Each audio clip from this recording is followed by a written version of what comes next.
Okay, so just a little bit of brief story about myself. So I went to American University of Antigua, which is actually a Caribbean school in Antigua for my medical school, and but I was actually raised in the U.S. Parents are from India, Gujarat, and I was actually born in England. So I pretty much did most of my studies here, and but was not able to get into a U.S. medical school, so I took the Caribbean route, and it was a challenge in the beginning. You had to get used to the different, the island, for example. But the education, I think my education was really strong. I was able to learn so many different various diseases on the island, and also, they adapted the U.S. system as well, so I was able to, work with that as well. But then eventually, I was able to get into the residency of my choice. I actually applied to, I would say I applied to my two top, which was family medicine and also and pathology, and I got into pathology. So I think that was a success. But it did come with a lot of struggle. You had to work hard. You had to kind of follow the right guidance and so forth, because whenever you start medical school, you really don't know what you're doing. And also, um, I'm not sure if someone has done previous education, it's completely different than what you've done before. So let's get started, and let's kind of understand the typical medical school outline that you need to definitely understand. So typically in the United States, what we do is we do 4 years of undergraduate education. And typically we do it, like, for example, for myself, I did a degree in biology. But it depends on where you go. If you go to a Caribbean medical school, they don't really require 4 years. So if I had known that before, depending on what program I get into, it's really important to know that do they really want 4 years? Do they just want 2 years? Do they just want your pre-med courses? So and then typically take an MCAT test. So I did take an MCAT test, but for the Caribbean school I went to, they didn't require it at that time. So I could have saved on that as well. So what I really want to focus also on is the first 2 years of medical school. And I'm going to kind of get into that, how to actually succeed in the first 2 years and how to actually use your resources really well. But after the first 2 years, you typically should take the USMLE Step 1. And USMLE Step 1, I would say, is probably the most important exam out of all of them, because that's what they look at whenever you apply to residency. So you want to really focus on that exam, and you want to have a plan of action for that exam. And I'll kind of get into that in a little bit. And then you do your third year, which you typically do clinical rotations. Depending on, you typically do your normal rotations like internal medicine, family medicine, pediatrics, OB, psychiatry, and surgery. You typically do those, and then you also do electives on what you want to do. And one thing that I recommend is, let's say if you want to go into pathology, for example, if you want to go into internal medicine, start focusing on those type of rotations. But you probably won't know until I would say the first after your first part of your third year, because maybe because you want to try out different things. But if you know early, go and start doing that, because that's going to help you get the residency, especially if you want to do pathology, for example. And then your fourth year, you wrap up everything, and then you start getting ready for applications.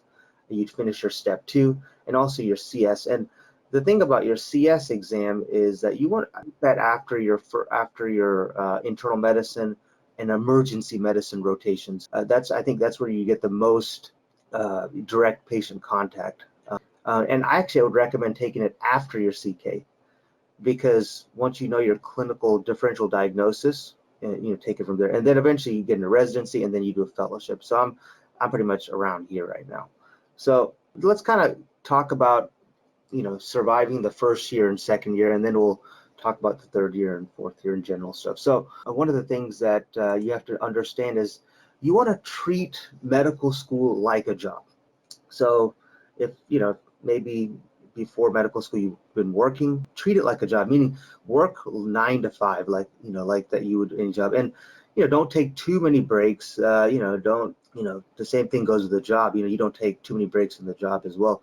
Have a time. Okay, I'm going to wake up 9 o'clock in the morning, 5 o'clock in the morning, 5 o'clock in the evening, I'm going to be finished with everything. and then I'm gonna take a break after that. Like for example, you need to be consistent. Like every day, pretty much have a plan of action. And the night before, what I would recommend is have your plan set up. Like before you wake up in the morning, or actually at nighttime, just kind of write down your goals, what you're going to be doing the next day. So that'll make it easier for you, so you can actually achieve your goals. And the other thing is that if you do that every day, it's going to make it a little bit easier, because things won't add up. So for example, I'm not sure what's your typical morning breakfast. Over here, it's typically called, people eat pancakes over here. So if you eat 3 pancakes every day, and you don't let it accumulate, it'll be less stressful on you as well. Okay. The second tip I want to mention is that study to pass an exam before studying to ace it. Okay. So first of all, understand the big major concepts of the information. Don't get into too many details. Understand how things work, and I think that'll make it a little bit easier for you. And then if it's something that it's very detailed, just kind of leave it on the side, but understand the big concepts. And then another important thing is make sure you get the first aid. First aid is a book that they use for USMLE Step 1. I would actually get it early and start using it at an early pace, within your first and second year of medical school. For example, let's say you're in a pathology lecture with one of your teachers. Have that book in front of you, and start making notes on it. And the more familiar you are with that book, the better you'll score at the end. You just want to get used to it, and then it'll just save you stress in the future. And then eventually, you can take like an assessment exam after your first 2 years, and you can dominate on that. Another advice I want to say is just be very careful about advice, from others. Might kind of might kind of sound funny, and I'm giving you currently advice right now, but at the end, take everything for what it is. Use it to find out what works for you, because at the end of the day, it's just advice. You hear things, you hear is just whatever you hear is just things are in general, but figure out what works for you. That's what I want to say. Maybe, I don't know, maybe your learning style is different. Figure that out early on, so then you can succeed at the best rate possible. For example, myself, I like to listen.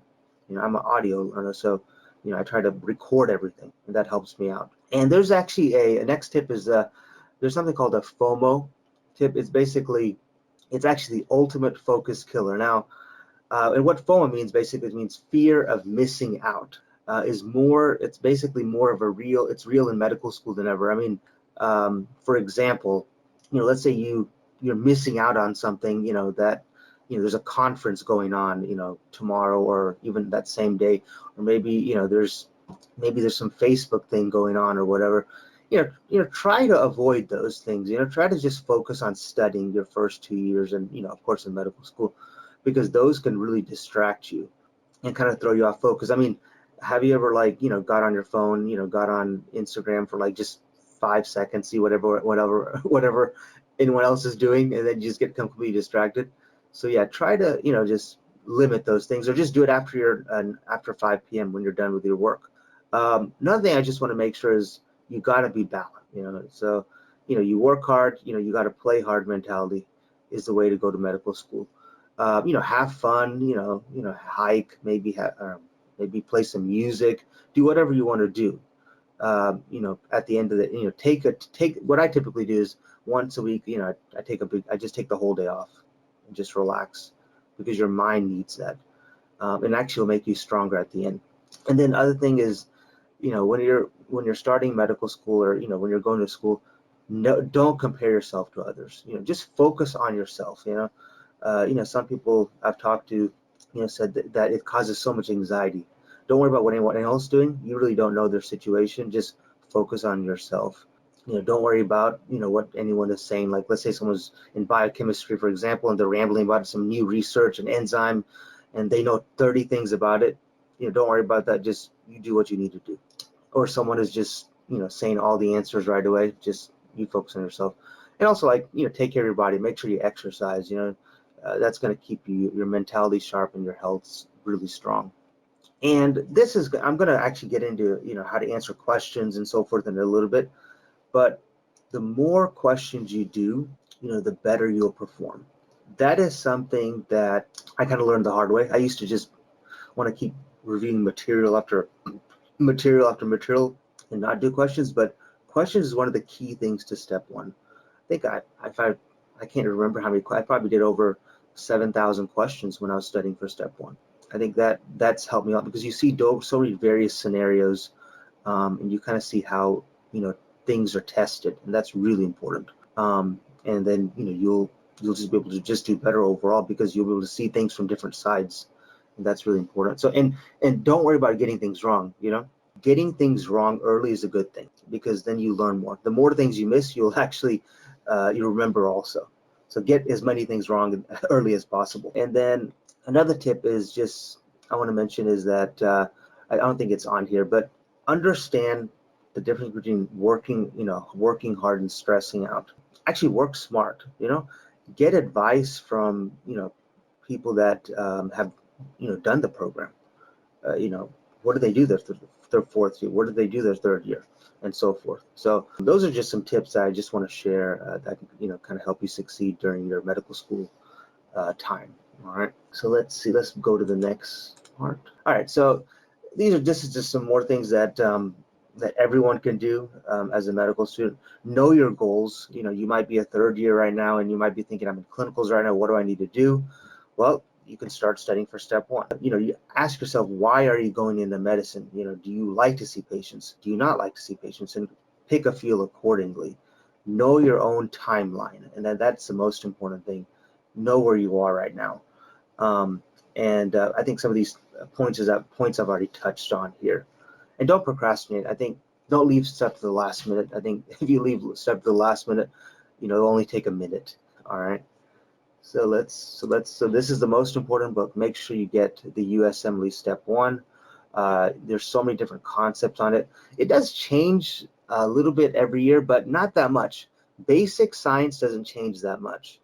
Like physiology is not going to all of a sudden change. So, just get it ahead, make some notes in it, and then, whenever you do take the exam, get the updated one and just kind of, just see what the difference is and just add it onto this book. All right, so I want to start with question tips. All right, how to actually answer questions whenever you are actually doing questions. One thing that I like to really emphasize is that think of each question as a real patient.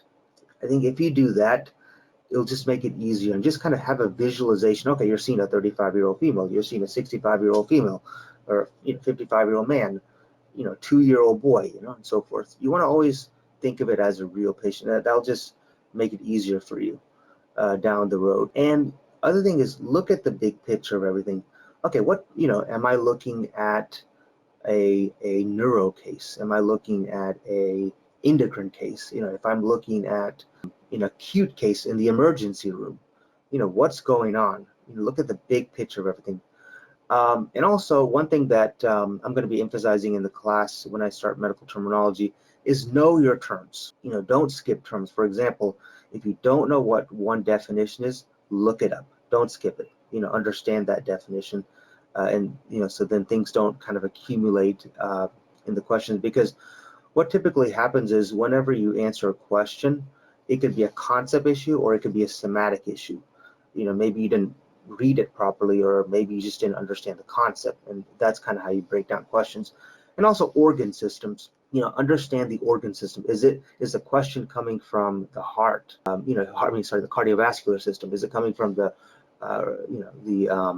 integumentary system? And so is it coming from nephrology and so forth? So understand based on an organ system. Now, sometimes you'll have to combine things, but kind of understand. Okay, is the patient coming in for respiratory symptoms? Is he or she coughing? What's going on? And also know what a symptom versus a sign is. And this is one of the biggest things that took time for me to understand. Symptoms are basically experienced or observed by the patient. So whenever a patient goes to the doctor because of symptoms, they say they have a headache or nausea or vomiting, and then the physician will listen to the symptoms, which are basically signs to the physician.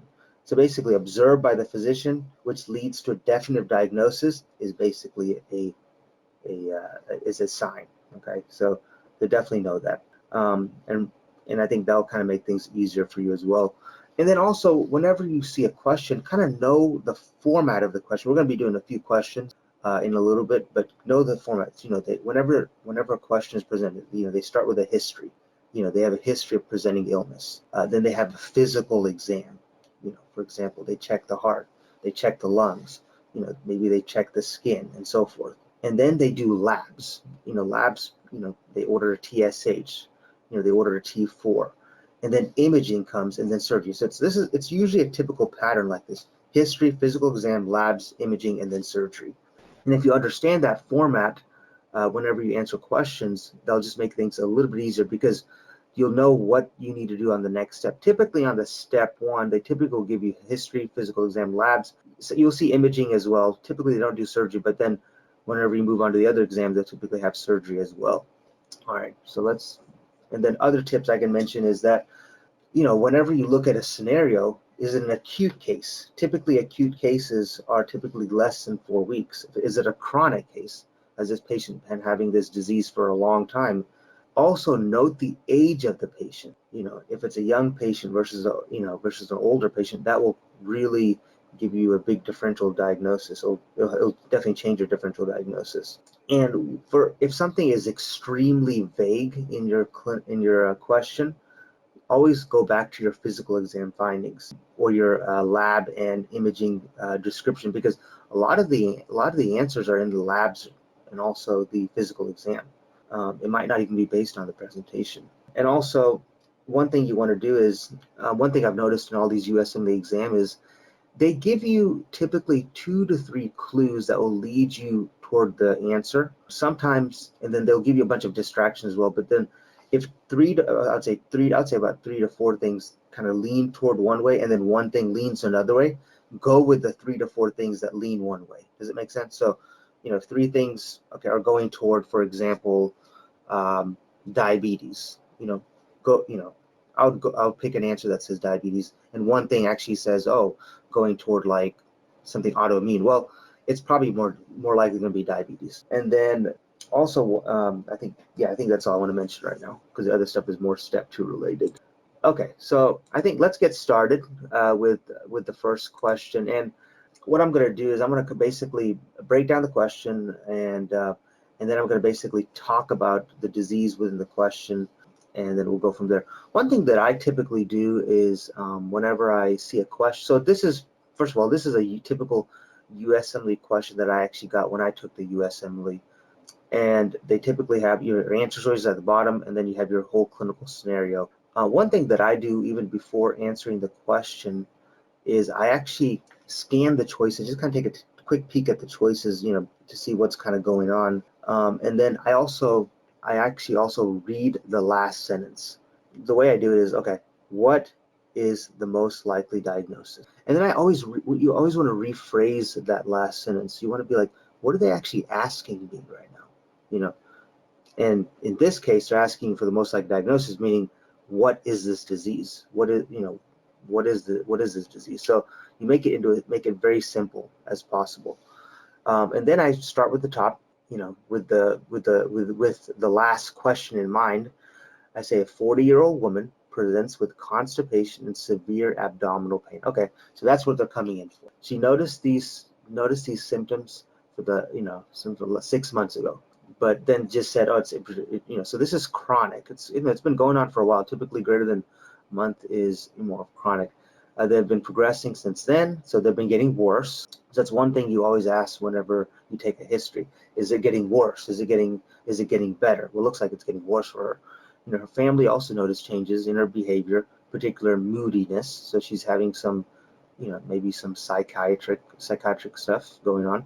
Her pain is described as severe burning sensation that is worsened by fasting. Okay, so she's having something, you know, in her stomach. So there's something going on there. And then she's tried over antacids, which really didn't do much. You know, so typically, you know, this could be a GERD type of presentation, but typically GERD will go away with antacids, but it's not really helping her at all. So something else is going on. So then you see the labs over here. And one thing I'll recommend is that if you can memorize certain lab values, that will be very helpful. So then you don't have to keep opening up the lab sheet on the exam. They'll save you a lot of time. So typically in this question, they've given it to you. Sometimes they will give it to you, but sometimes they won't. So you have to memorize. Always memorize sodium, chloride. So it looks like sodium is normal. Chloride is pretty much normal. Potassium is normal as well. Bicarb is pretty much normal. And then now the calcium is increased. So that's something to be aware of. Typically calcium is between 8.5 and 10.2. And then phosphorus is low. So that's kind of important to know as well. Typically when the calcium is increased and the phosphorus is usually low as well. Patients, and then it says patients undergoes the upper GI endoscopy, which reveals a severe. So they did some imaging. This is your imaging right here. So that's your, and then ulcers represent, okay, so she has ulcers everywhere in the stomach, the duodenum, and the jejunum. So what is your most likely diagnosis? I'm not sure if anyone's answering this, but typically, so this is a Nvme syndrome. So this is basically multiple endocrine neoplasia, okay?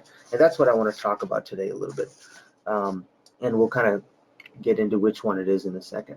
So basically, whenever they say multiple endocrine neoplasia, multiple means more than two, and neoplasia basically means benign or malignant, okay?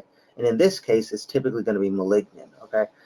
So multiple endocrine neoplasia is a autosomal dominant disease, and what that means is that you only need one inherited bad copy to have a problem in the genes. And so typically this syndrome involves the endocrine system. So you can see over here, these are all the endocrine organs over here. You have your thyroid gland, which basically affects all your metabolism. You have your parathyroid gland. You have your adrenal glands, pituitary, and so forth. So this is your endocrine system, and also your hypothalamus, also your pituitary gland as well, which works with your hypothalamus. So whenever we talk about this syndrome, there's actually three variants to it. So the first one is actually called Nvme type 1. Nvme type 1 will, in 90% of the patients, will affect the parathyroid gland. And it will actually increase activity in the parathyroid gland, and it will cause hyperparathyroidism. And that will eventually lead to increased calcium and eventually lead to stones, specifically calcium oxalate stones. So that's what it typically affects the parathyroid gland, Nvme type 1. And then it also affects the pancreas, and specifically the pancreatic islet cells, the beta cells, and the alpha cells. Let me scroll down a little bit. So these cells right here. So in the pancreas, as you're learning through, some of you might not be familiar with this, but the pancreas has beta cells and alpha cells, and the beta cells make insulin, and the alpha cells make glucagon as well. But one other thing that I want to also mention is that this Nvme type 1 also basically can cause a gastrinoma in the pancreas as well. And what the patient was experiencing with all this GERD is probably the reason for that. And then eventually that will lead to something called Zollinger-Ellison Syndrome, which is basically when the patient has multiple ulcers in different parts of the intestine as well.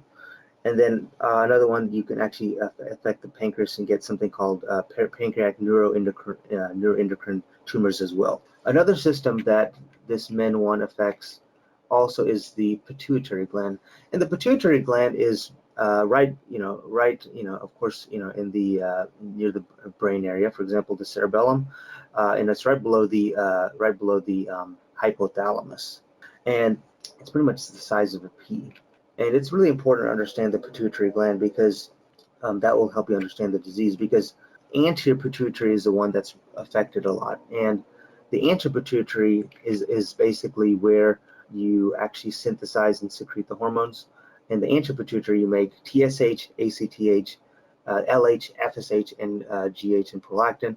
And the posterior pituitary is where basically only two hormones are released, which is oxytocin and vasopressin. What is the main difference between the anterior pituitary and the posterior pituitary?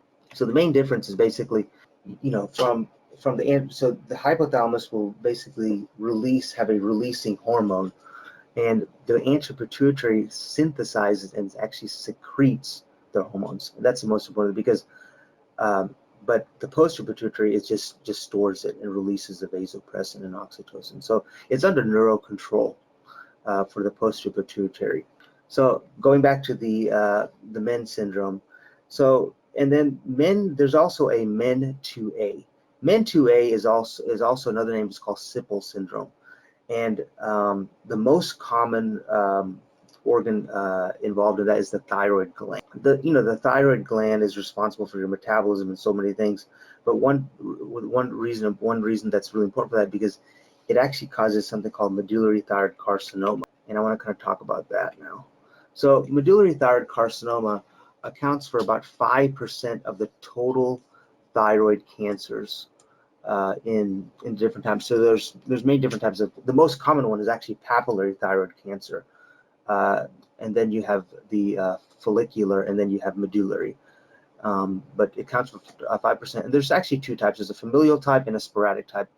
In most cases, in 80% of the cases, it's the sporadic one that is actually involved, and typically will happen in patients that are greater than 45 years old. And the way it actually presents, it's very unilateral, and whenever actually they do an FNA, it's typically cold. When you think about cold, think cancer. If it's hot, with the radioactive nucleate scan, it's going to be more likely not cancer, more like a hyperthyroidism state. And it's actually, the most common presentation is a solitary thyroid nodule, which is usually typically present in 75 to 95% of the cases. Whenever you look at this tumor, you want to basically know where the tumor cells are coming from. Typically, the thyroid has something called parafollicular cells, and they're typically located in the upper portion of the thyroid lobe. And so that's going to be where most of the tumors are going to be coming from as well. And as in your thyroid gland, you have your right thyroid lobe and you have your left thyroid lobe as well. Each one actually have three lobes. You have your left, you have your isthmus, and then you have your right. You have your right isthmus and your left as well. Let's go to that. So, so I think we answered this question. Why are tumors arising from that region? Tumors are, is rising from the follicular cells of the thyroid gland. So let's actually get into the histology of this as well. So typically, whenever one thing that I've noticed on the USMLE now these days, they're asking more histological and pathological pictures. So over here you see a picture, of medullary thyroid carcinoma. You can see over here these round polygonal tumor cells, and you see this amyloid stroma as well. And this is typical image of this tumor.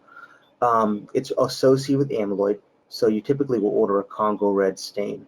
And this, by the time this presents in the patient, it'll actually already have been presented. It's already going to be spread through the entire lymphatic system and the blood. So it's pretty poor prognosis by that time, and that's why they typically present with cervical lymphadenopathy and so forth. And the growth pattern is typically solid, and they don't have a capsule. You don't see the capsule here, but they typically don't have a capsule. And most of this tumors derive from the C cells, and then the C cells will basically increase and of course cause amyloid deposition in the surrounding stroma right over here, as you can see. So what is amyloid composed of? So it's typically altered calcitonin secreted by the tumor cells because of C cell hyperplasia. That's the key thing that's responsible. If you see C cell hyperplasia on the exam, go with this. And this is going to help you differentiate from other diseases. You can see over here all these cells are increasing as well. So what is C cell hyperplasia? So that's basically the precursor lesion for medullary thyroid carcinoma. And over here you can see this is typically a thyroid slide as well. You can see this, you can see these clear pink granular cytoplasm over here as well. And then over here you see an immunostain, and that's one thing that we do in our labs. We always order immunostains to figure out which antibody is positive. What it is the antibody will attach to the abnormal cell, and you'll highlight it, and you can see this dark stain over here, which is basically telling you about the immunostain. I think I've ordered like so many of these. So and then there's the familial type of MTC, which is basically autosomal dominant. It typically happens in younger patients less than 35, and it's associated with the syndrome that we're talking about, MEN2A. And typically it's bilateral or unilateral on the thyroid. So like I said earlier, most of this disease is typically already metastasized, and one of the most common areas that metastasize is typically to the bone. And that's where typically it metastasizes to, but it can metastasize to the lung, liver, brain, and skin. And in the lung, it can cause a lot of hoarseness. Especially if it goes to the trachea and then eventually the lung, and a lot of respiratory problems. So it's pretty severe. Now, so the next one is basically, I want to just go back to MEN2A again. So MEN2A, like we said, it has medullary thyroid carcinoma, and it also affects the adrenal gland as well.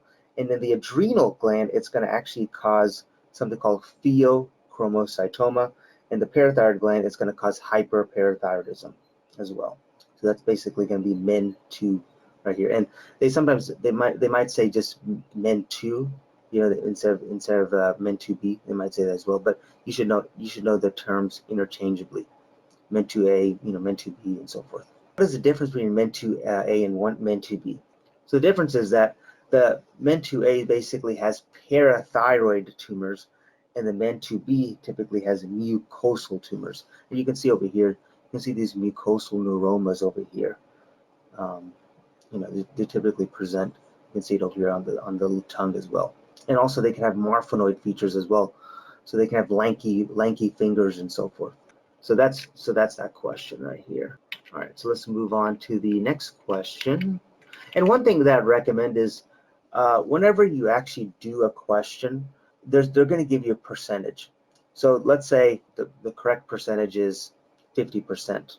Okay, so obviously you're going to look at that choice. But then if the second percentage of the question that was wrong was like 30%, a lot of people were picking that, go through that answer as well, because that's you want to always change. Basically what you want to do is you want to basically see why people pick that answer as well, and then you can learn from that as well. So let's go to the next question. Okay, so next question is another more, it's not the same question, but it's a little bit different. So which of the following sets of serum lab findings would be expected in this patient? All right, so we start again. So you have a 23-year-old female is undergoing evaluation for refractory hypertension. So what does that mean? That basically means that the hypertension is actually not getting better. Okay, so let's see. So her blood pressure remains elevated despite compliance to her interventions, exercise, pharmacotherapy with both amlodipine, and so she's been taking her medications. She's doing exercise. She's doing everything she can, and she's young. So that's a big red flag right there. And then they do an imaging. So the CT scan reveals bilateral adrenal hyperplasia, and then the lab testing reveals elevated levels of aldosterone and decreased levels of renin. So we're thinking more endocrine system, and now that so now they're asking which of the following lab values it is. So you kind of look at your choices here. So which one? Keep your answer, and we'll come back to the answer in a second. So basically, this question involves the adrenal gland. So whenever you look at the adrenal gland, it's on the superior pole of the kidney, and the adrenal cortex consists of the zona glomerulosa, the fasciculata, and the reticularis, and of course the medulla right there. So this is the specific organ it's involved in right here. So you always want to kind of understand this. And then this is the pathway that we're working with as well, because it's affecting pretty much everything over here. So we're going to kind of get into this as well. So now, specifically, when you go into details of the adrenal cortex, you have your zona glomerulosa, which basically makes aldosterone. You have your fasciculata, which makes the cortisol, and your reticularis, which makes androgen. So we're pretty much focused more on the glomerulosa, because you can see that the renin was decreased in that question, and the aldosterone is most likely increased. It's probably more of a secondary hypertension. And this is something that they can actually present on the exam as well. I've seen questions where, they'll present a scenario like this, and they'll put a histological image, and they'll be like, which area is it most likely involving? Well, you're going to have to pick the glomerulosa, which is more superior here as well. and then this is the capsule as well. You can see the medulla is really important as well, which actually relates to pheochromocytoma. So, and also another system it's involving is the urinary system as well. And specifically, it's involving the distal convoluted tubule because aldosterone affects that. So it's good to also understand, okay, from the nephron, and then you all the way go to the DCT and how each tubule is affected by this system. So we're going to get into detail with that. So, the distal convoluted tubule is mainly responsible to aldosterone and vasopressin as well. So whenever there's a decrease of volume in the system, your aldosterone is going to be increased. And what aldosterone typically does is it will bring in the sodium. It'll bring in one sodium with 3 waters. That's what it'll typically bring in. So it'll basically secrete the potassium and the hydrogen, and that'll increase the blood volume, and then eventually that'll increase the cardiac output and the arterial pressure, and that will decrease renin. What is specific function? So there's increased reabsorption of sodium from the distal renal tubules and excretion of potassium and hydrogen from the distal renal tubules as well. And of course, the water reabsorption is going on, and it acts as a long-term regulator for blood pressure. Now, when you look at the disease, the disease, it's Conn syndrome. Okay, so typically, when you go to the gross lab, you'll typically see this very pigmented lesion, which is an adenoma. It's very orange, very very vascular as well. And typically, the features of Conn syndrome include hypertension. You have muscle weakness because you're losing the potassium, and also you're going to have possible paralysis because of the hypokalemia. Potassium is really regulated well in the body. You typically have to be between 3.5 to 5. And also you can get polydipsia and polyuria as well. Whenever you see this, whenever in the scenario you have hypertension with hypokalemia, you want to have a broad differential for your diagnosis, because that's gonna help you out with differentiating other ones as well, which I won't get into all the details right now. So the answer is C, Conn syndrome, and let's move on to the next question. The next question is, which of the following is the correct location of the pheochromocytoma tumor? The patient was given a phenoxybenzamine, which is an alpha blocker, followed by a labetalol to control his hypertension to avoid hypertensive crisis. Due to the severity of the disease, the patient was scheduled for laparotomy to remove the tumor. Okay, so they're given a drug it's an alpha blocker, and also they're given a beta blocker, okay, to control the hypertension, avoid hypertension crisis. So typically, this is the typical management for pheochromocytoma. So typically, pheochromocytoma is going to cause hypertensive crisis. It's a tumor of the adrenal medulla, and the adrenal medulla releases epinephrine and norepinephrine. And the reason they gave this medication first is because you want to first control the symptoms before you do the definitive diagnosis. You want to take care of that patient first. So for example, let's go back to this. So you can see over here that you have your cortex, which we just talked about, and the medulla is basically where you make the norepinephrine and also epinephrine. And that's actually also the test you use to diagnose this disease. Typically use the VMAs specifically to do that. So it also secretes a small amount of dopamine as well. So that's what I want to mention on that one. So I think we're done with that one. So now let's go to another question. So this is a question I remember I got, I think it was my last question I had.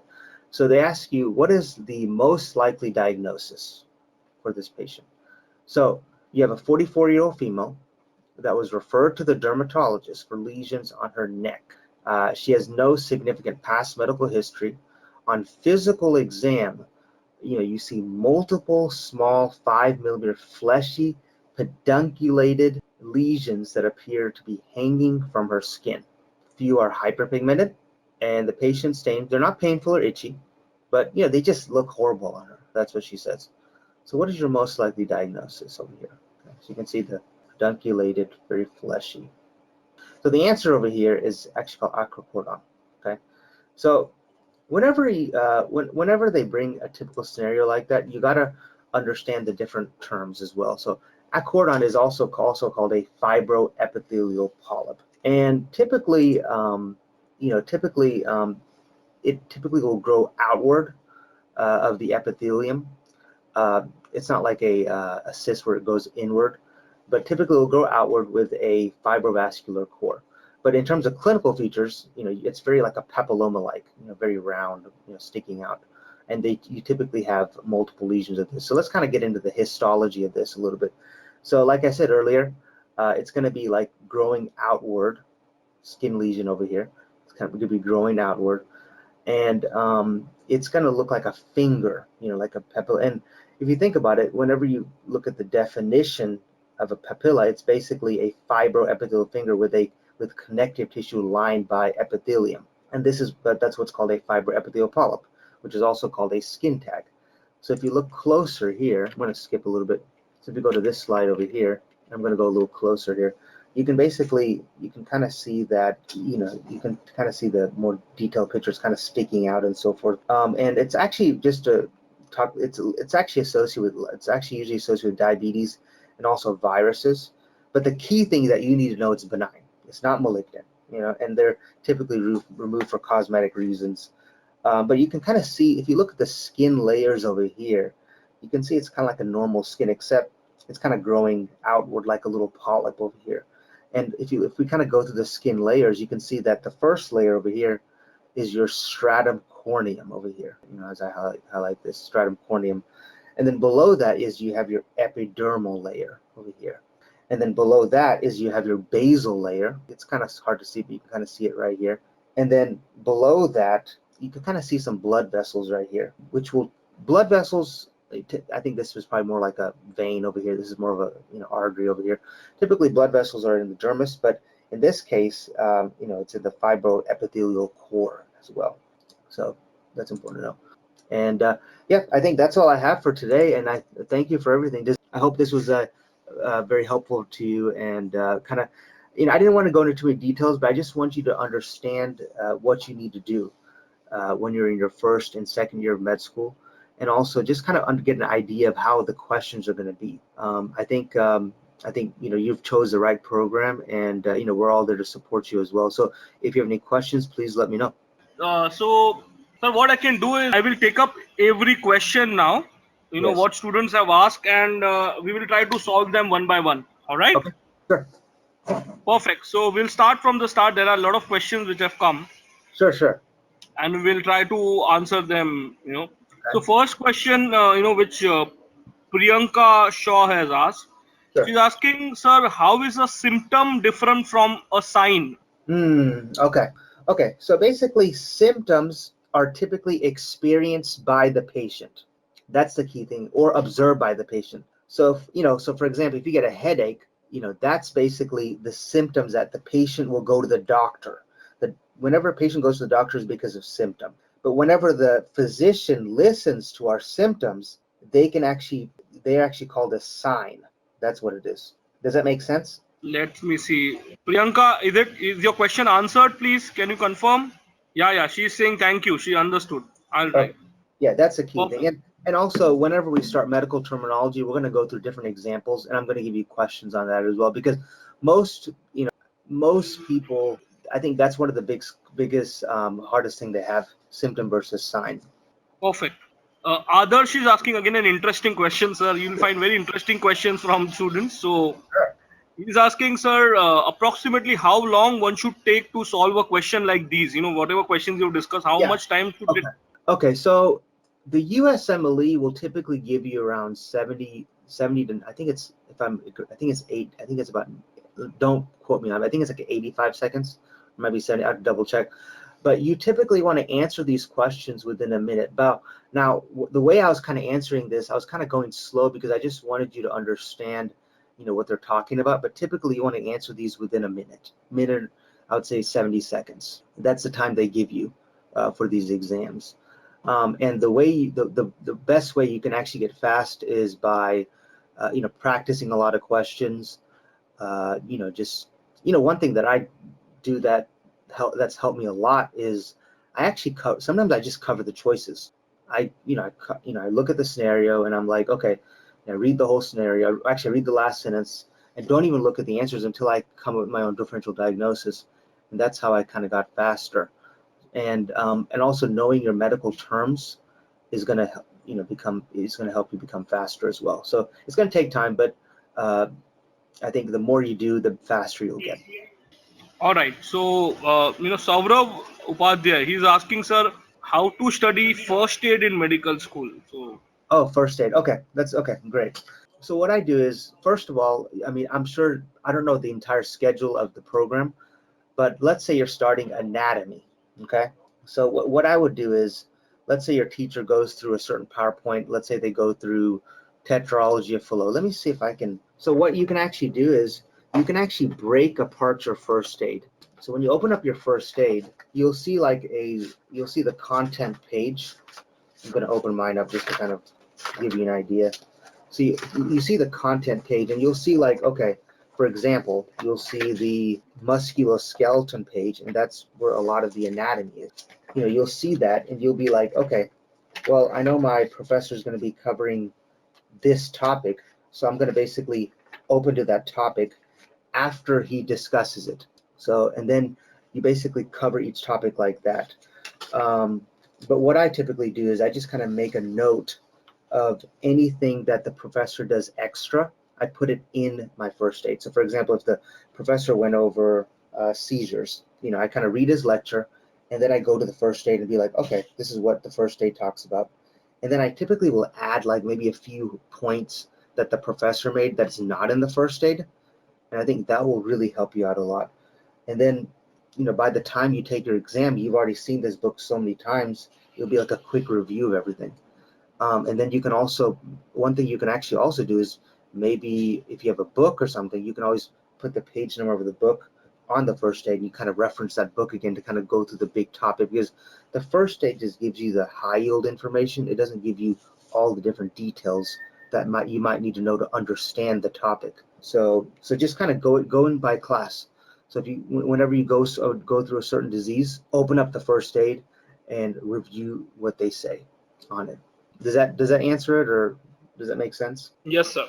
Okay. So, in fact, a very interesting question now again from one of our students. Sure. So, basically, this is based on your experience. She's asking that, is it that only US medical school and Caribbean students get matched? Don't you see students from Indian medical schools or other medical colleges also getting matched? Absolutely, yeah. I can actually, let me see if I can open up something. Okay, so if you look at the website, so I'm just going to go to my website. Okay, so do you see this? Does everyone see this? We can see that, sir. Okay, so basically, if you look over here, this is my class. So you can see this person did an MBBS. Okay, so Perfect. In fact, the Shamanandini was asking about China, and I yeah, saw PGY4. There's a student from Nanjing Medical College also getting exactly. So this, and Zhejiang as well. Absolutely. yeah, so Perfect. my Perfect. classmate, she went to that. So I wouldn't get discouraged, because the thing is this: I'm an IMG as well. Her name is Deborah. She actually went to Christian medical school in Vellore. I think that's so.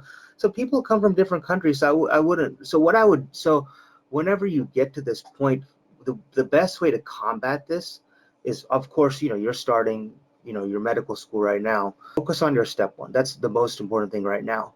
But then eventually, when you get to your clinicals and so forth, figure out which residency will be easier for you to get in.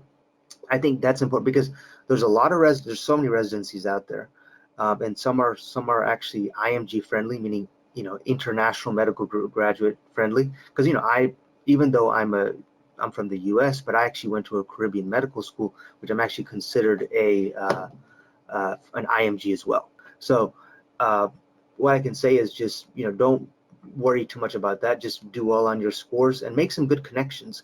I think one thing that you need to do is make good connections and get good letters of recommendation. Then you'll be able to match into the specialty of your choice. I hope that answers some of your question. Yeah, perfect, sir. In fact, that is what we also are trying to, inform them in our every sessions. Now, sir, I'll just take up another question. But there's a very interesting question I read. All right. So Madhumita Parvati, she's asking, sir, Mm-hmm. what is the best strategy to remember the plethora of information, for the USMLE examination? There's Yeah. too much to learn and too less Yeah. time. So how do we manage? Very, very good question, actually. So, remember when I talked about that 9 to 5 schedule I talked about? What you want to do is you want to go back and review some of the things you did the previous year or the previous semester. Even if you spend 20 minutes a day on the stuff that you did learn before, that's going to dramatically help you, because it's pretty much all about repetition. Even if you can, let's say, your first year you take anatomy, histology. I'm not sure what else you take over there, but typically most people take anatomy and histology. Just kind of take a step back and be like, okay, let's just maybe on the weekends, go back through your histology a little bit, go back through your anatomy a little bit.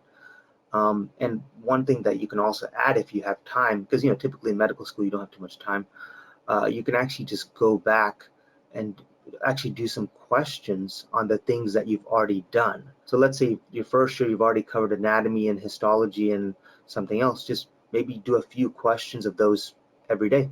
And I think that will help you, solidify your material and also help you remember things. So what I understand is like, what you're suggesting is take one day at a time, Yeah. and plan yourself well. I mean, time management between the medical school and the USMLE preparation is the essence. Yeah, Yeah, yeah. exactly. Because sometimes what can happen is, we're just focused on the current exam and so forth, and it's actually tough to kind of go back. But even if you can do 20 minutes of the previous stuff, maybe once a week or twice a week, it's going to dramatically help you, and you will just, you'll just remember so many things. There's a lot of information, but I think anyone can do it if they work hard and if they just manage their time properly and just repeat things that they've done before. Just go back, because the thing is, this stuff that you've done, that you finished with recently, is going to be kind of fresh, and you won't have to actually, like, let's just say, for example, let's say your first year you did anatomy and histology, and now you're in your second year, you pretty much finished all your pathology. Well, you might kind of forget a little bit of your concepts that you learned in histology, anatomy, because you haven't reviewed it. But if you just review a little bit, maybe once a week, you won't forget those concepts. It'll be fresh, and also it'll actually help build onto the next subject as well. It is perfect, sir. Now, I'm happy that, because the session is focused on the USMLE questions and Yeah, academic part of it. So we are answering all the questions related to the study part, yeah, academics, yes, yeah, and, other issues like visa or yes, process, everything. I will do it separately. All right. So don't worry yeah, about that. yeah, Shannon, now, sir, the question is from Shannon Matthias. He's yes. asking, how do we learn to differentiate different disease, as there are some cases where two disease have similar symptoms. Okay, that's actually a good question. So, for example, what you want to do to learn to differentiate the diseases is know what it affects the most. I think that's the biggest thing. So, for example, when we talked about men syndrome, men one mainly affects the parathyroid, versus the other one. So, for example, if I go back to men, let me just take an example here. I'm in pathology right now, and the thing about the diseases, like when you actually study the disease in pathology, it actually can affect so many different organs. It can affect pretty much every organ, but what you need to focus on is what diseases are tested, and also what organ system it affects, on for your exam. For example, men 2A actually even affects other organs as well, but in this case, it actually just affects the parathyroid, the thyroid, and also the adrenal medulla. And you can kind of see in these two that these two, for example, they both affect the medullary, the thyroid and the adrenal medulla, but this one doesn't affect that. So I think what you have to pretty much do is you got to find out which organ it affects 90% of the time, and that'll help you differentiate. And another thing is also differentiating by the symptoms it presents. Okay. For example, let's talk about shock a little bit. Whenever someone has anaphylactic shock versus septic shock, you're gonna definitely know the difference, because anaphylactic shock, you typically see a bee sting, versus septic shock, you're gonna have hypotension. So the key thing is just knowing what's more likely to be affected in the organs, or which organ will be affected more. That's what I would say. And also knowing the organ system. And it's going to take some time. I think there's no easy way to do it, but I think when you go through each system, and you identify, let's say, the thyroid, and the thyroid has multiple, for example, the thyroid has so many different cancers, and you got to know like which specific symptoms that each tumor has, and also you got to know like how it actually looks on histology as well. But there's not an easy way to do it, but you just got to basically kind of make a list and kind of go by each organ system and study, because I think if you just memorize each thing, it's going to be much difficult. What I would actually do is I would actually just understand the concept, of each disease and know how each disease happens. I think that will make it a little bit easier for you in the long run, rather than just memorizing this is okay. Ask like, okay, why is this disease happening? And I think if you understand why this disease is happening, you'll eventually be able to connect everything. It'll just make it much easier, because if you know why it's happening, you'll be able to know how the patients, how they're going to present and so forth. Yeah. Does that sort of help a little bit? Perfect, sir. So now, there's a question from Asta. She is in the second year med school, and Yes. she's saying that since she's learning the pathology subject in her medical school, so Yes. how does she, what are the tips to improve and keep in mind, things important from the USMLE point of view? Like already Okay. she's studying in a med school, but for USMLE, how important is pathology and what are the tips to Yeah. study?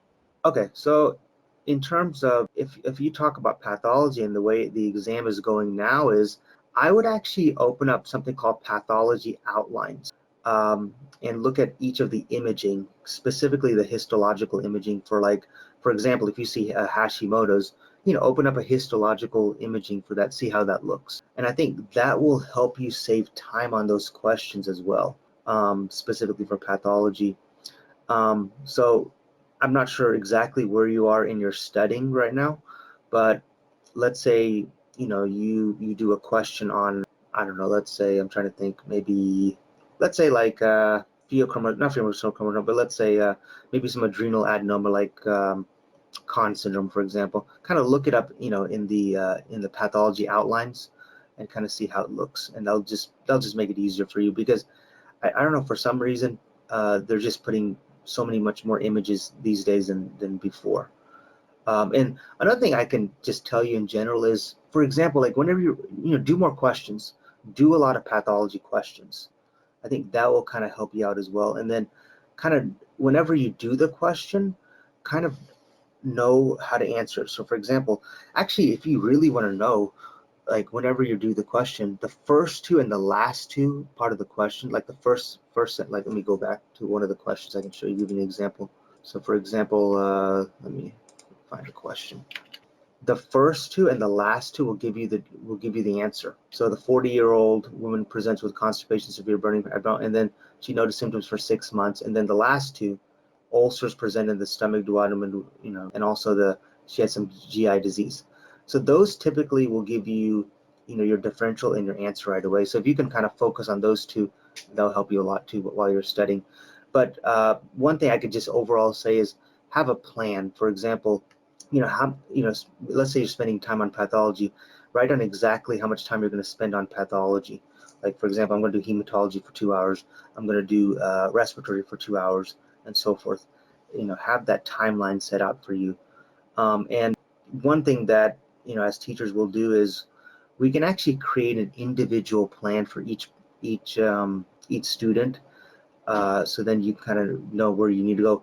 And one thing that you can actually do, if you're already done with your second year, you can actually take something called an assessment, called an Nvme assessment, to kind of gauge where you are in your studying. So then you can kind of see which areas are weak or not, and then you can kind of go from there. Does that make sense?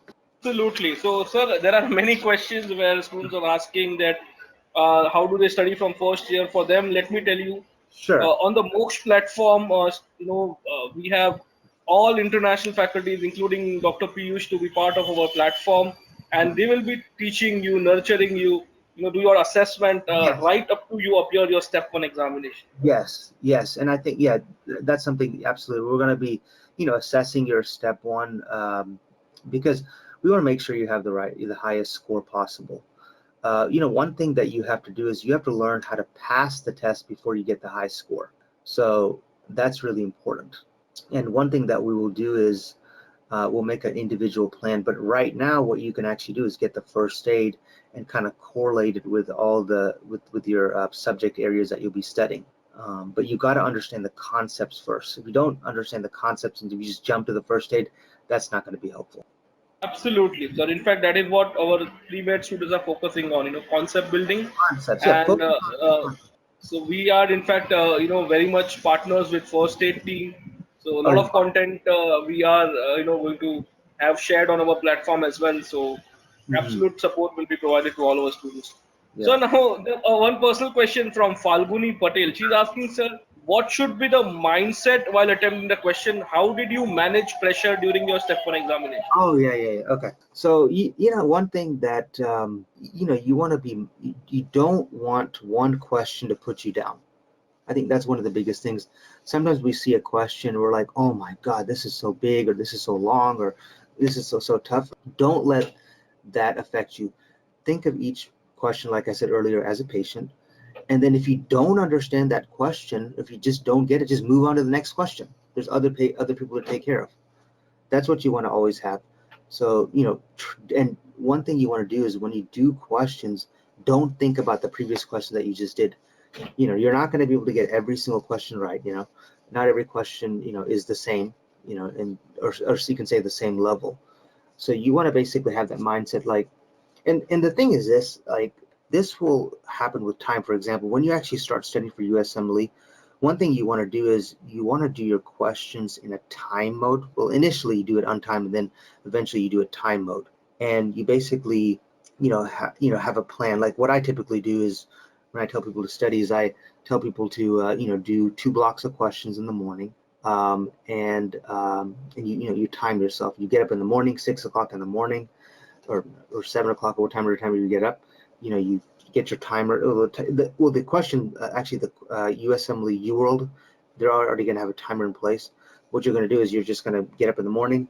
You're going to basically, do your 40 questions, and then you're going to take a break, and then you're going to do the next 40 questions. So typically, it's more of just, working on your concepts and your knowledge first, and then working through the questions eventually.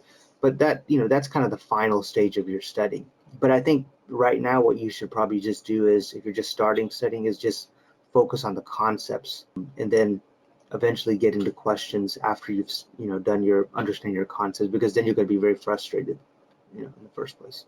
Sir, in fact, there are questions related to content to be utilized. So I'm telling you, the Content, Moksh okay. platform will have one common, you can say we are like Uber. So all the contents, whatever relevant from the step one point of view and have been recommended by faculties, will be available for all the students. So you don't They will have be to okay. separately access. Absolutely. So UWorld team already is in touch with us, and so everything relevant to step one will be offered. No problem at all. Yeah, that's great. Uh, That's important. Yeah, I think the program will offer you everything you need to succeed in step one, so I wouldn't stress. Absolutely. So now there are 2 questions which are similar, one by Nashra Ansari and Akshaya Reddy. Sure. She says, how much time daily should we take out of our schedule for step one? Akshaya also saying the Well, same thing, a study of how many hours per day? okay, now this depends. If you're just starting with your medical school, then you're pretty much going to be correlating, with your first aid anyway.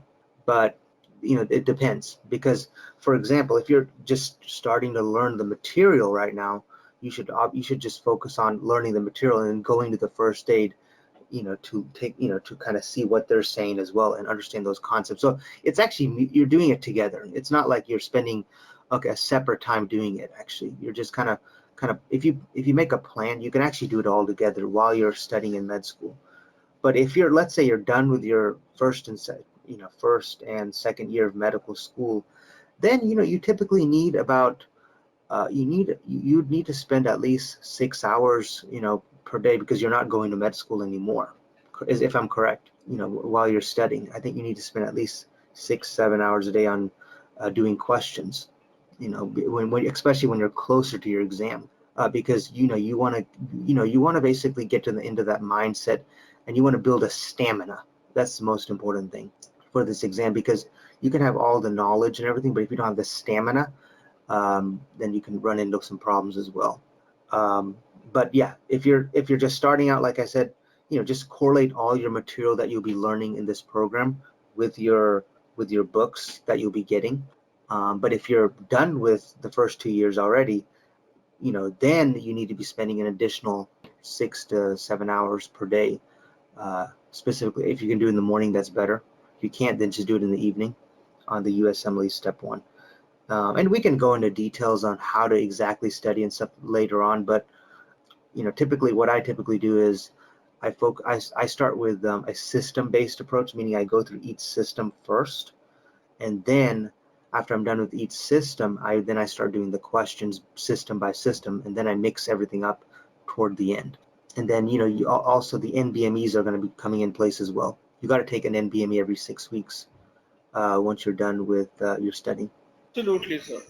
In fact, that is the idea. We are recommending all the students of Moksh, they'll be appearing the subject NBMEs as well as the final NBME. Okay, good. And that's important, actually. That's a great point you made, Chirag, because those subject NBMEs are going to tell you exactly what you need to work on in each area. And I think you should take those seriously, actually. Those are really good. And if you have access to that, that's really good, actually. So, and what you can actually do is whenever you're reviewing for your subject NBMEs, see, that's everything you're doing is basically pretty much you're studying for USMLE. So what you can actually do is you can review your first aid pathology. For example, if you're taking the pathology subject NBME, you can actually review that as well, and that'll help you score higher on those. So now, again, there are because we have huge number of students, so there are a lot of questions. Sure. So I'm just picking out whatever interesting or Sure. So now, okay, so Pooja has a very interesting question. So uh, I understand by the time we appear for exam, we are well prepared. Yes. But God forbid there appears a question which we have no clue. How do we solve or deal with that situation where you see a question and you absolutely have no idea how to answer? I like that question. So if you have, so this is what it is. So whenever you read a question, and if you've read the question like 2-3 times, I would just pick an answer. So what I typically do is if I have no idea at all, my favorite letter is A. I click it and move on, because timing is really vital for your exam. You don't want to be spending 3-4 minutes on one question and then end up wasting time at the end. And one tip I'll say is that typically for USMLE, I've noticed that for some reason the easier questions are toward the end. So what I typically do is I actually start with the last 10. I start with number 30 and I go down, and then I go back up. I've just noticed that over the years for some reason. So I would actually do that. So if you have no idea, you just pick an answer, because it doesn't matter how many times you read it, you're not going to get the right answer. And if you try to think, and other thing is I can mention is that if you go into a scenario and if you think like, oh, well, it's probably this, but I'm not 200% sure, I probably wouldn't go with that answer, actually, because you might end up getting it wrong. Or actually, no, what I mean is don't make up things on the exam, or don't add things to the scenario. That's what I mean. So for example, if there's something that's not in the scenario, don't start adding from your own self things that are not there, because they'll make you get the question wrong. So does that answer your question? In fact, for some reason, many students who have attended my session, they are already aware, but still there are new students as well. So all of them, in fact, I saw about 7-8 of them are asking the same question. Does USMLE has any negative markings? Negative markings? What do you mean by that? So if the answer is wrong, do they deduct any points? Actually, they don't. But that's the question. Yeah. I think I think each question has a certain waypoint. So you want to answer all questions. That's what I can tell you. You basically want. I rather you answer. It's not like the MCAT. It's not like the MCAT. Yeah, it's not like the MCAT or any Indian examination, especially the Indian NEET. If your answer is right, it's +4. If it's wrong, -1. Here it's more of a scale-based examination, scale between 140 to 80. Exactly. So, yeah. That's important, because the thing about this exam is that let's say you have 10 seconds left, or let's say you have 10 seconds left and you still have 5 questions left. Go ahead and just pick. So what you need to do in that case is, what I would do, let's say you have 5 questions left on the exam, I would actually just pick A rather than A, B, C, D, F, or whatever it is. because you're more likely to get that, there's probably going to be 2-3 A answers, rather than just skipping things. Does that make sense? Kind of a personal profile question, but maybe in a brief, if you could also let us know, because there are students who've been asking, what were those points, in terms of your CV, whether it was research, what was it that actually helped you in the match? Okay. Yeah. I think the thing that really helped me is the rotations. I think that's what really helped me in my letters of recommendation. Of course, the scores obviously help, but I think my main thing, I think my step 2 score helped me more than the step 1, I would say, in my case, I would say. But I think in terms of my overall CV helped a lot, because what I actually did is I did a lot of rotations in areas that, so for example, I did a lot of path rotations because I was focused on path. Not completely focused on path, but I would say I did several. I can't remember, I think it was 8 weeks of pathology. So then when I applied to pathology, I actually got about 2 letters of recommendation from the different pathologists. So that really helps. So if you're going for internal medicine, you want to get the right letters of recommendation for each one. I don't know how the clerkship works over there, but you want to try to get, letters of recommendation from program directors, from people that are kind of highly regarded. That's important. Mm-hmm. To add to it, so Moksh offers this module, it's a modular program, right? So Yeah. our module 3 offers clerkship. So we are partnered with ACGME hospitals in the US, Oh, where you we are? offer them clinical rotations as well. Absolutely. So Okay, that is great. again, the So, support will be provided by the Moksh team itself. that is amazing. So I think the way you need to take advantage of that is, if there's a hospital or even a clinic that that the program offers, that's associated with a residency, or even if the doctor knows a residency, go to that rotation actually. And I think that will kind of help you out a lot. And make good connections when you're on rotations. Make some good connections. Talk to the faculty. Don't be too shy. See if you can do more. If you can, maybe if you can do something extra, they love to do that. And one thing I would advise is, make sure you learn your English really well. I think that will help you a lot as well, because that's one thing they grade you on, or that's one thing they like to talk about in your letters of recommendation as well.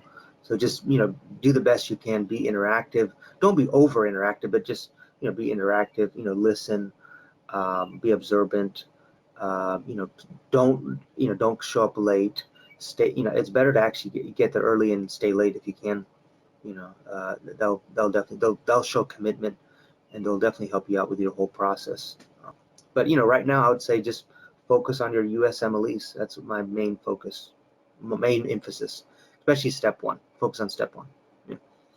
In fact, now there's a question which I would like to answer. So there's a student, who is asking whether you will be associated in terms of teaching with Moksh or not. So absolutely. So sir Yes. will be teaching initially medical terminologies, and then of course he will be taking USMLE style questions, tutorials for you. Absolutely. So she Absolutely. Yeah. will be yeah. Yes, We'll sir. definitely Yeah. have a plan for that.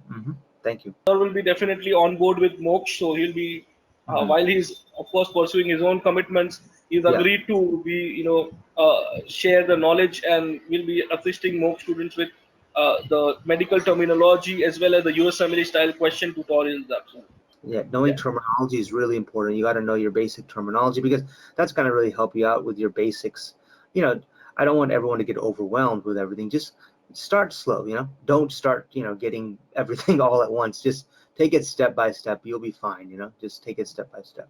So in terms of patho as a subject, of course, I mean everybody knows, but Robbins, but Yeah. which standard book should I follow for pathology? I'm going Pathology. to start my MBBS journey next month. Okay. So for pathology, Robbins, I would say, is the gold standard. I think everyone knows about that. But there's also like a book. I think I might have it on my desk somewhere. it's more of like it's a shorter version of Robbins to help you understand the concepts. Let me see if I have it on my desk.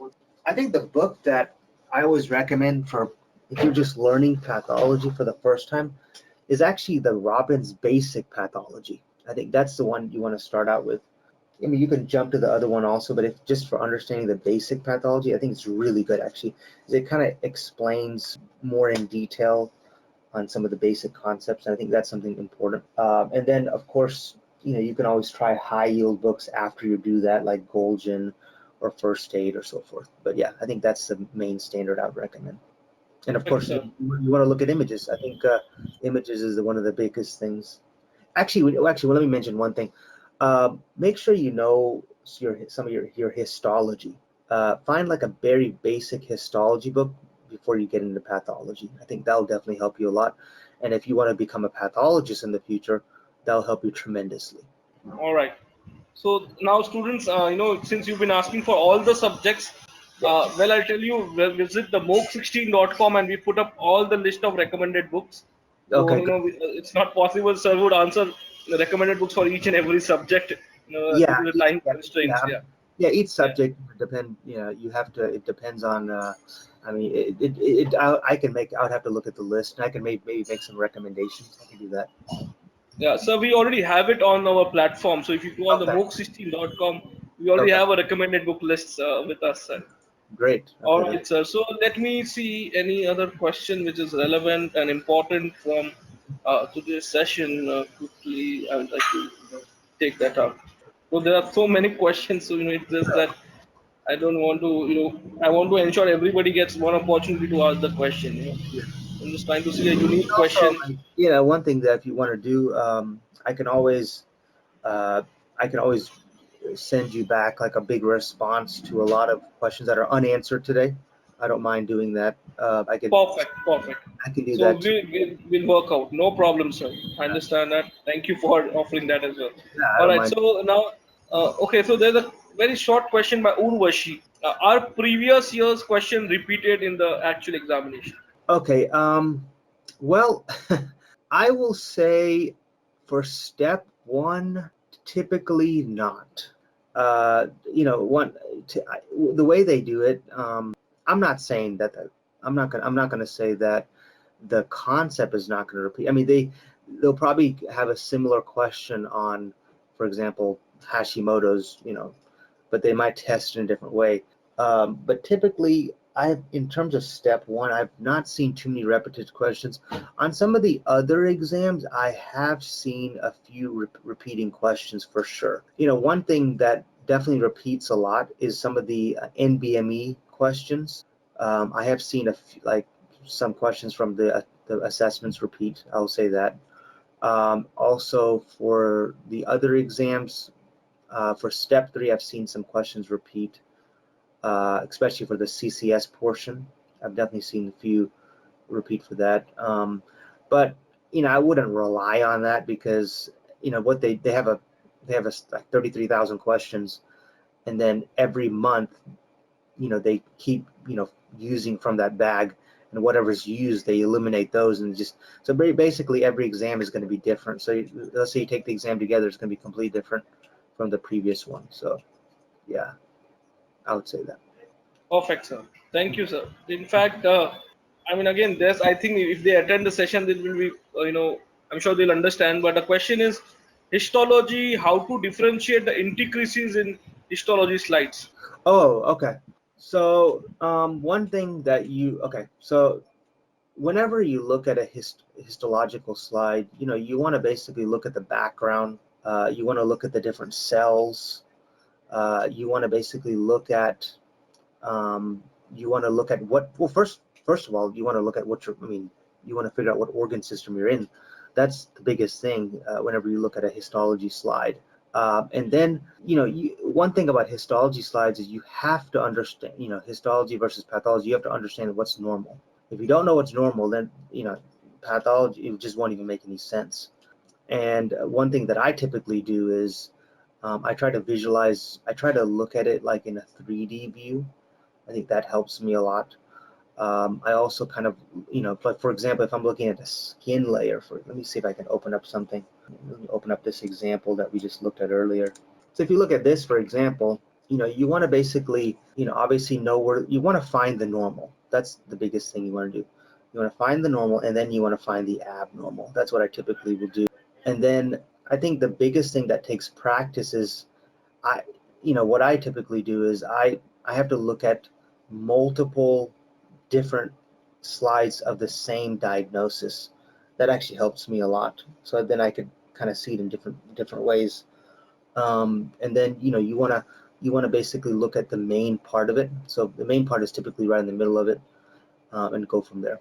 So, but it depends on each system. If I'm looking at GI cells, for example, if I'm looking at the stomach, I'm looking at parietal cells, I'm looking at oxonic cells, and so forth. If I'm looking at, for example, the skin, I'm obviously looking at each layer of each part, and I think that helps me a lot. Does that help that answers your question a little bit? Sir, absolutely. Now, all right. So, sir, I think there are again so many questions, but then many of them I think students Yeah. who understand this. The idea for the session today was to discuss the studies from academic point of view. Yeah. Those who have questions relating the pathway, process, clerkships, residency match. Yeah. We do sessions every Tuesday. I take the sessions every Tuesday, and you're welcome to attend Yeah. those webinars where we'll discuss the basic process. Sir Yeah. basically can answer Sure, all the questions I can pertaining answer to that. academic. Yeah. Yeah. In terms of residency process, I can definitely answer that. So the Mhm. thing about residency is, I think first of all, since we know where I went back to the big picture, kind of know that big picture, but what you typically are going to be doing is you're going to be applying to something called ERAS. And I think actually it already started now, every June, July, the ERAS portal opens up. So you need to basically get all your registration ready, get all your letters of recommendation ready, have all your USMLE steps in. I mean, especially from coming from international, what I would recommend is trying to take all the steps as much, if you can take step 1, 2, and 3, that'd be better. And one thing I can say about step 3 is if you can take that before residency, it will help you so much actually. I kind of made the mistake of taking it during residency, but if I had taken it, before residency, I think it would have, been less stressful. I'll say the least. So, try to do those exams before that. But in terms of the process, understand, get your letters of recommendation ready. Make sure you do well on your USMLE scores. Have everything prepared early because September 15th is when the portal opens. And by September 15th, you want to have everything ready, everything submitted. Also, I'm not sure how the program works with Moksh, but, have your programs that you want to apply to. Maybe there's a list of programs you can apply to, have all that ready. And there's going to be some investment, each application does cost money, so have that prepared as well. So there's a lot of preparation for that, and we can go into details maybe on another session or something like that for more of that. Perfect. Sounds good, sir. So thank you very much, sir. On a Saturday morning, Yeah. you happen to be available for the students. Yes. So thank you very much for enlightening students about the overall process and the USMLE approach to the questions. Yeah. I highly appreciate, and on behalf of the MOOC students and the MOOC team, I would like to thank you to being present, and I definitely hope that we could see you very soon on our sessions as well. Okay. Well, thank So you. yeah, Thank you for having me. And if you have any questions, just email Chirag and I can get back to you on that. And just enjoy your day, and we'll talk to you all soon. Thank you.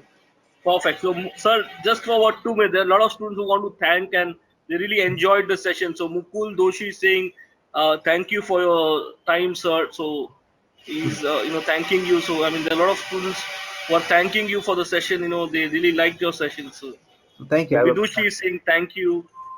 Thank you from Shivam Mishra.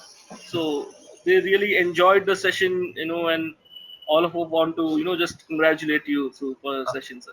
Thank Thank you. you so Thank you. much. I enjoy doing it. And I appreciate you having me.